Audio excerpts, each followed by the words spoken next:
شروع اللہ کا نام لے کر جو بڑا مہربان نہایت رحم والا ہے۔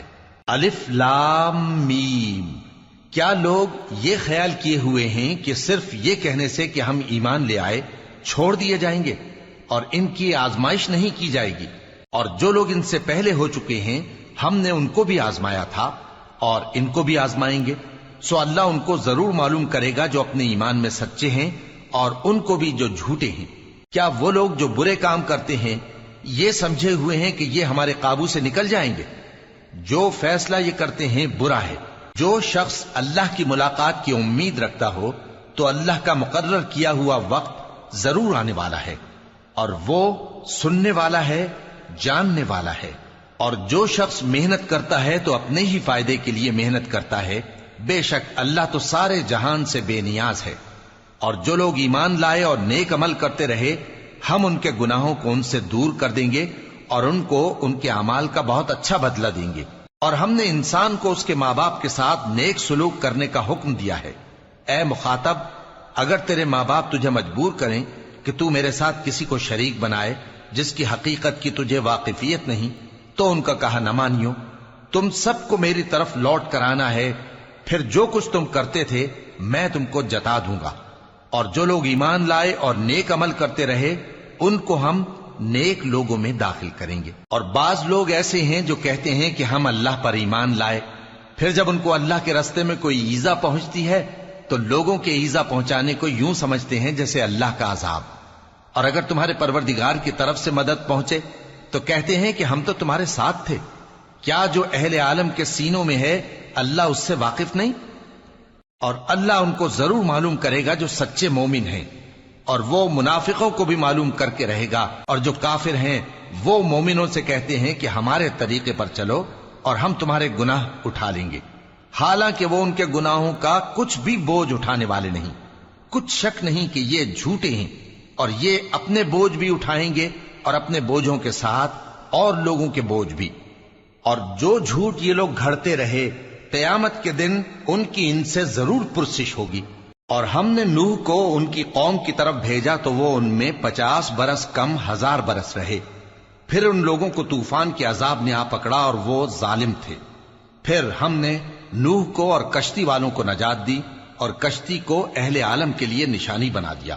اور ابراہیم کو یاد کرو جب انہوں نے اپنی قوم سے کہا کہ اللہ کی عبادت کرو اور اس سے ڈرو، اگر تم سمجھ رکھتے ہو تو یہ تمہارے حق میں بہتر ہے۔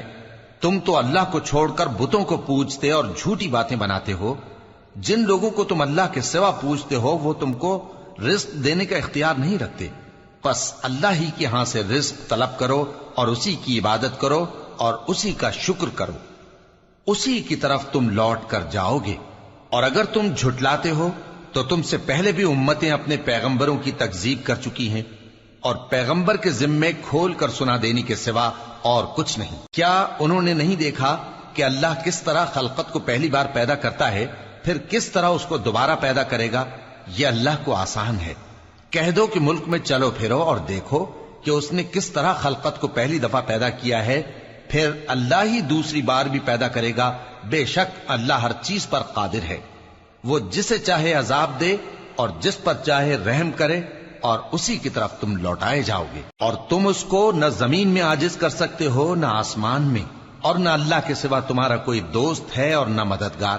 اور جن لوگوں نے اللہ کی آیتوں سے اور اس کے سامنے حاضر ہونے سے انکار کیا وہ میری رحمت سے نا امید ہو گئے ہیں، اور ان کو درد دینے والا عذاب ہوگا۔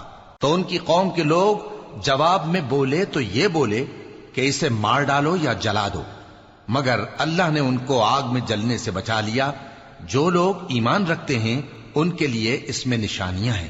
اور ابراہیم نے کہا کہ تم جو اللہ کو چھوڑ کر بتوں کو لے بیٹھے ہو تو دنیا کی زندگی میں باہم دوستی کے لیے، مگر پھر قیامت کے دن ایک دوسرے کی دوستی سے انکار کر دو گے اور ایک دوسرے پر لعنت بھیجو گے، اور تمہارا ٹھکانہ دوزخ ہوگا اور کوئی تمہارا مددگار نہ ہوگا۔ پس ان پر ایک لوط ایمان لائے، اور ابراہیم کہنے لگے کہ میں اپنے پروردگار کی طرف ہجرت کرنے والا ہوں، بے شک وہ غالب ہے، حکمت والا ہے۔ اور ہم نے ان کو اسحاق اور یعقوب بخشے اور انہی کی اولاد میں پیغمبری اور کتاب رکھ دی، اور ان کو دنیا میں بھی ان کا صلہ عنایت کیا اور وہ آخرت میں بھی نیک لوگوں میں ہوں گے۔ اور لوط کو یاد کرو جب انہوں نے اپنی قوم سے کہا کہ تم عجب بے حیائی کے مرتکب ہوتے ہو، تم سے پہلے اہل عالم میں سے کسی نے ایسا کام نہیں کیا۔ کیا تم مردوں کی طرف مائل ہوتے اور رہزنی کرتے ہو اور اپنی مجلسوں میں ناپسندیدہ کام کرتے ہو؟ تو ان کی قوم کے لوگ جواب میں بولے تو یہ بولے کہ اگر تم سچے ہو تو ہم پر عذاب لے آؤ۔ لوط نے کہا کہ اے میرے پروردگار، ان مفسد لوگوں کے مقابلے میں مجھے نصرت عنایت فرما۔ اور جب ہمارے فرشتے ابراہیم کے پاس خوشی کی خبر لے کر آئے تو کہنے لگے کہ ہم اس بستی کے لوگوں کو ہلاک کر دینے والے ہیں کہ یہاں کے رہنے والے نافرمان ہیں۔ ابراہیم نے کہا کہ اس میں تو لوط بھی ہیں۔ وہ کہنے لگے کہ جو لوگ یہاں رہتے ہیں ہمیں سب معلوم ہیں، ہم ان کو اور ان کے گھر والوں کو بچا لیں گے بجز ان کی بیوی کے کہ وہ پیچھے رہنے والوں میں ہوگی۔ اور جب ہمارے فرشتے لوط کے پاس آئے تو وہ ان کی وجہ سے ناخوش اور تنگ دل ہوئے۔ فرشتوں نے کہا کچھ خوف نہ کیجیے اور نہ رنج کیجیے، ہم آپ کو اور آپ کے گھر والوں کو بچا لیں گے مگر آپ کی بیوی کے پیچھے رہنے والوں میں ہوگی۔ ہم اس بستی کے رہنے والوں پر اس سبب سے کہ یہ بدکرداری کرتے رہے ہیں آسمان سے عذاب نازل کرنے والے ہیں، اور ہم نے سمجھنے والے لوگوں کے لیے اس بستی کی ایک کھلی نشانی چھوڑ دی۔ اور مدین کی طرف ان کے بھائی شعیب کو بھیجا تو انہوں نے کہا اے قوم، اللہ کی عبادت کرو اور روز آخر کے آنے کی امید رکھو اور ملک میں فساد نہ مچاؤ۔ مگر انہوں نے ان کو جھوٹا سمجھا، سو ان کو زلزلے کے عذاب نے آ پکڑا اور وہ اپنے گھروں میں اوندھے پڑے رہ گئے۔ اور عاد اور سمود کو بھی ہم نے ہلاک کر دیا، چنانچہ ان کے ویران گھر تمہاری آنکھوں کے سامنے ہیں، اور شیطان نے ان کے اعمال ان کو آراستہ کر دکھائے اور ان کو سیدھے رستے سے روک دیا، حالانکہ وہ دیکھنے والے لوگ تھے۔ اور قارون اور فرعون اور حامان کو بھی ہلاک کر دیا، اور ان کے پاس موسیٰ کھلی نشانیاں لے کر آئے تو وہ ملک میں مغرور ہو گئے، اور وہ ہمارے قابو سے نکل جانے والے نہ تھے، تو ہم نے سب کو ان کے گناہوں کے سبب پکڑ لیا۔ سو ان میں کچھ تو ایسے تھے جن پر ہم نے پتھروں کا مے برسایا، اور کچھ ایسے تھے جن کو چنگھاڑ نے آ پکڑا، اور کچھ ایسے تھے جن کو ہم نے زمین میں دھسا دیا، اور کچھ ایسے تھے جن کو غرق کر دیا۔ اور اللہ ایسا نہ تھا کہ ان پر ظلم کرتا، لیکن وہی اپنے آپ پر ظلم کرتے تھے۔ جن لوگوں نے اللہ کے سوا اوروں کو کارساز بنا رکھا ہے، ان کی مثال مکڑی کی سی ہے کہ وہ بھی ایک طرح کا گھر بناتی ہے، اور کچھ شک نہیں کہ تمام گھروں سے کمزور مکڑی کا گھر ہے۔ کاش یہ اس بات کو جانتے۔ یہ جس چیز کو اللہ کے سوا پکارتے ہیں خواہ وہ کچھ ہی ہو، اللہ اسے جانتا ہے اور وہ غالب ہے، حکمت والا ہے۔ اور یہ مثالیں ہم لوگوں کے سمجھانے کے لیے بیان کرتے ہیں، اور اسے تو اہل دانش ہی سمجھتے ہیں۔ اللہ نے آسمانوں اور زمین کو حکمت کے ساتھ پیدا کیا ہے، کچھ شک نہیں کہ ایمان والوں کے لیے اس میں نشانی ہے۔ اے نبی، یہ کتاب جو تمہاری طرف وحی کی گئی ہے اس کو پڑھا کرو، اور نماز کے پابند رہو۔ کچھ شک نہیں کہ نماز بے حیائی اور بری باتوں سے روکتی ہے، اور اللہ کا ذکر سب سے بڑا ہے، اور جو کچھ تم کرتے ہو اللہ اسے جانتا ہے۔ اور اہل کتاب سے بحث نہ کرو مگر ایسے طریق سے کہ نہایت اچھا ہو۔ ہاں، جو ان میں سے بے انصافی کریں ان کے ساتھ اسی طرح مجادلہ کرو، اور کہہ دو کہ جو کتاب ہم پر اتری اور جو کتابیں تم پر اتری ہم سب پر ایمان رکھتے ہیں، اور ہمارا اور تمہارا معبود ایک ہی ہے، اور ہم اسی کے فرما بردار ہیں۔ اور اسی طرح ہم نے تمہاری طرف کتاب اتاری ہے تو جن لوگوں کو ہم نے کتابیں دی تھیں وہ اس پر ایمان لے آتے ہیں، اور بعض ان مشرک لوگوں میں سے بھی اس پر ایمان لے آتے ہیں، اور ہماری آیتوں سے وہی انکار کرتے ہیں جو ہیں ہی کافر۔ اور تم اس سے پہلے کوئی کتاب نہیں پڑھتے تھے اور نہ اسے اپنے ہاتھ سے لکھ ہی سکتے تھے۔ ایسا ہوتا تو اہل باطل ضرور شک کرتے، بلکہ یہ روشن آیتیں ہیں جن لوگوں کو علم دیا گیا ہے ان کے سینوں میں محفوظ، اور ہماری آیتوں سے وہی لوگ انکار کرتے ہیں جو بے انصاف ہیں۔ اور کافر کہتے ہیں کہ اس پر اس کے پروردگار کی طرف سے نشانیاں کیوں نازل نہیں ہوئیں؟ کہہ دو کہ نشانیاں تو اللہ ہی کے پاس ہیں، اور میں تو کھلم کھلا خبردار کرنے والا ہوں۔ کیا ان لوگوں کے لیے یہ کافی نہیں کہ ہم نے تم پر کتاب نازل کی جو ان کو پڑھ کر سنائی جاتی ہے؟ کچھ شک نہیں کہ مومن لوگوں کے لیے اس میں رحمت اور نصیحت ہے۔ کہہ دو کہ میرے اور تمہارے درمیان اللہ ہی گواہ کافی ہے۔ جو چیز آسمانوں اور زمین میں ہے وہ سب کو جانتا ہے، اور جن لوگوں نے باطل کو مانا اور اللہ سے انکار کیا وہی نقصان اٹھانے والے ہیں۔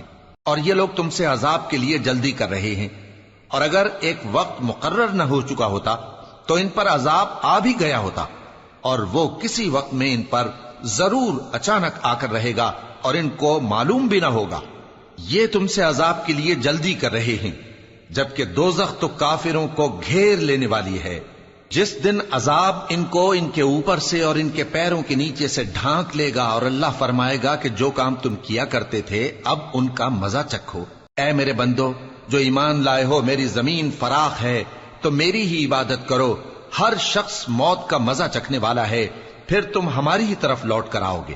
اور جو لوگ ایمان لائے اور نیک عمل کرتے رہے، ان کو ہم بہشت کے اونچے اونچے محلوں میں جگہ دیں گے، جن کے نیچے نہریں بہ رہی ہیں، ہمیشہ ان میں رہیں گے۔ نیک عمل کرنے والوں کا یہ خوب بدلہ ہے، جو صبر کرتے اور اپنے پروردگار پر بھروسہ رکھتے ہیں۔ اور بہت سے جانور ہیں جو اپنا رزق اٹھائے نہیں پھرتے، اللہ ہی ان کو رزق دیتا ہے اور تم کو بھی، اور وہ سننے والا ہے، جاننے والا ہے۔ اور اگر ان سے پوچھو کہ آسمانوں اور زمین کو کس نے پیدا کیا اور سورج اور چاند کو کس نے تمہارے زیر فرمان کیا، تو کہہ دیں گے اللہ نے۔ تو پھر یہ کہاں الٹے جا رہے ہیں؟ اللہ ہی اپنے بندوں میں سے جس کے لیے چاہتا ہے روزی فراخ کر دیتا ہے، اور جس کے لیے چاہتا ہے تنگ کر دیتا ہے۔ بے شک اللہ ہر چیز سے واقف ہے۔ اور اگر تم ان سے پوچھو کہ آسمان سے پانی کس نے برسایا، پھر اس سے زمین کو اس کے مرنے کے بعد کس نے زندہ کیا، تو کہہ دیں گے کہ اللہ نے۔ کہہ دو کہ اللہ کا شکر ہے، لیکن ان میں اکثر نہیں سمجھتے۔ اور یہ دنیا کی زندگی تو صرف کھیل اور تماشا ہے، اور ہمیشہ کی زندگی کا مقام تو آخرت کا گھر ہے۔ کاش یہ لوگ سمجھتے۔ پھر جب یہ کشتی میں سوار ہوتے ہیں تو اللہ کو پکارتے، خالص کرتے ہوئے اسی کے لیے اطاعت کو، لیکن جب وہ ان کو نجات دے کر خشکی پر پہنچا دیتا ہے تو جھٹ شرک کرنے لگ جاتے ہیں، تاکہ جو ہم نے ان کو بخشا ہے اس کی ناشکری کریں اور فائدہ اٹھائیں۔ سو خیر ان قریب ان کو معلوم ہو جائے گا۔ کیا انہوں نے نہیں دیکھا کہ ہم نے حرم کو مقام امن بنایا ہے اور لوگ ان کے گرد و نواح سے اچک لیے جاتے ہیں؟ کیا یہ لوگ باطل پر اعتقاد رکھتے ہیں اور اللہ کی نعمتوں کی ناشکری کرتے ہیں؟ اور اس سے بڑا ظالم کون جو اللہ پر جھوٹ بہتان باندھے، یا جب حق بات اس کے پاس آئے تو اس کی تکذیب کرے؟ کیا کافروں کا ٹھکانہ جہنم میں نہیں ہے؟ اور جن لوگوں نے ہمارے راستے میں محنت کی، ہم ان کو ضرور اپنے رستوں پر چلا دیں گے، اور اللہ تو نیکوکاروں کے ساتھ ہے۔